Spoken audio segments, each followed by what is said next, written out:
Hello, my name is Gema Zambrano, and today I am going to talk to you about English as a lingua franca, ELT perspective. So the information is based on the book Current Trends in ELT. Okay, so in my opinion, this document brings up some really fascinating points about the changing role of English in our globalized planet. I think the concept of English as a lingua franca is particularly interesting and highlights how English has evolved beyond just being the language of native English speaking countries.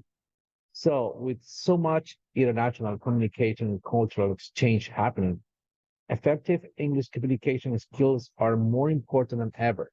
But it's not just about mastering grammar and vocabulary. There is a need for intercultural competence in understanding how language intersects with culture and identity. Personally, as an English teacher, I find the implications for teaching practices really thought-provoking and fascinating at the same time. We can't just teach English as a monolithic, culturally neutral entity anymore. Students need exposure to many varieties and nuances of ELF usage across different cultural contexts. Thank you so much. Hello, my name is Diana Reyes. I'm going to talk about English language teaching and English as a lingua franca in Turkey. ELF refers to using English for communication between people who don't share a native language. Language learning involves considering the target language cultures, the teachers and student cultures, and the overall social context. Richard's study on how approach to teaching English as a foreign language have evolved over time in three phases. Phase number one, traditional approach. During this phase, prioritize grammatical competence. Phase number two, classic communicative language teaching. This phase emphasized communicative competence, and the goal was to use language for different purposes, integrating grammar into communicative activities. And the phase three, modern current language teaching strategies, modern approach, focus on practical application of language skill in a specific context, such as occupational or educational settings. In this part, non-native speaker communication in Turkey emphasize the pragmatic use of English for a specific purpose. They avoid idiomatic expression and use fewer lexical phrases, focusing instead on clear and effective communication. In conclusion, it represents a unique communication style used by speakers whose native language is not English. Hi, my name is Gema. The question is, what is the implication of the contest displayed in this chapter when it comes to the teaching of grammar and vocabulary? Is there any implications?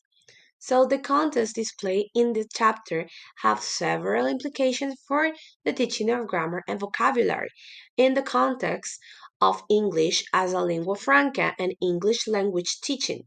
Here are some implications. First, we have grammar teaching. In the features of ELF lexical grammar as identified by the author, highlight difference in grammar usage compared to native speaker English. This suggests that grammar teaching in ELT programs should not only focus on native-like structures, but also incorporate variation found in ELF usage. The shift from traditional grammar focused approaches to communicative language teaching in ELT indicates a move towards teaching grammar in context and for communicative purpose rather than as isolated rules. This allied with the idea of teaching grammar for effective communication in ELF context. Second, we have vocabulary teaching. The use of certain verbs and the pluralization of nouns in ELF lexical grammar points to a specific vocabulary choices that non-native speaker may use.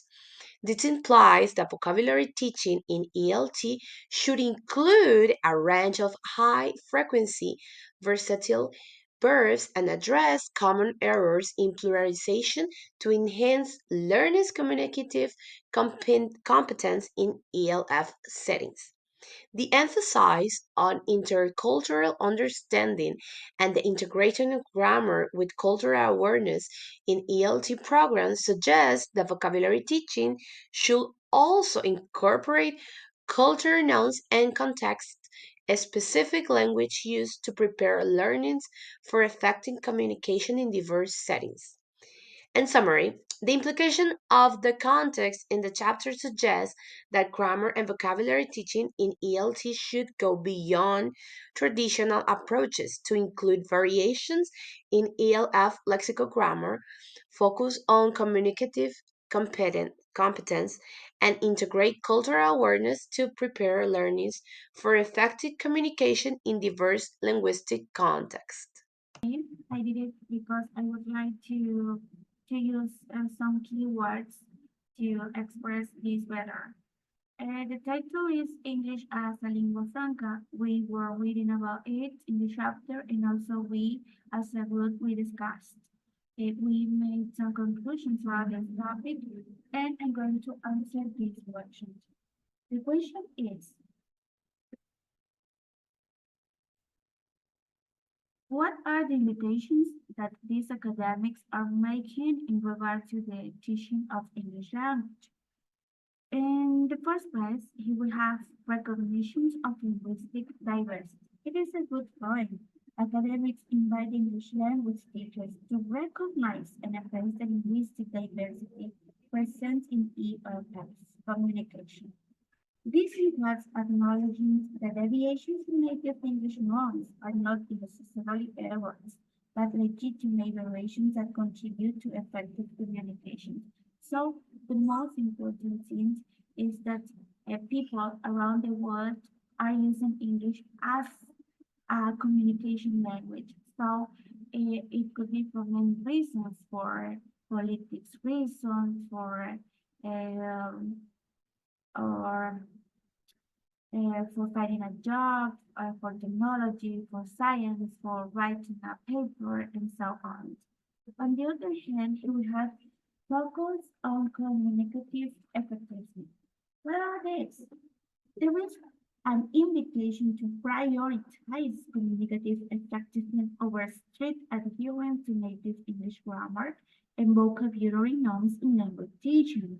Teachers are encouraged to emphasize practical usage and effective communication skills that are relevant in global interactions. On the other hand, you will have inclusive pedagogical approaches. What are these? ELF researchers invite educators to adopt inclusive pedagogical approaches that consider the social linguistic context of English language use. This involves moving away from prescriptive teaching methods that solely focus on native English norms and instead embracing the diverse ways in which English is used as a lingua franca. On the other hand, you have the promotions of awareness and understanding. This is a key point for me, or a good point, because there is a good invitation to promote awareness and understanding among English language learners about the diversity of English usage and the effectiveness of communication in a global context. This can be achieved through exposure to ELF communications and experiences that highlight the practically and benefit of using English as a lingua franca.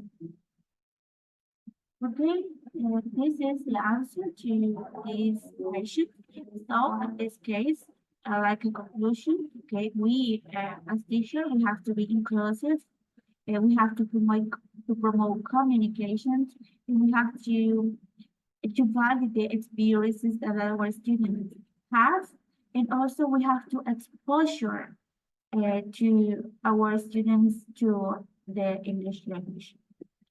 That's all. Thank you so much.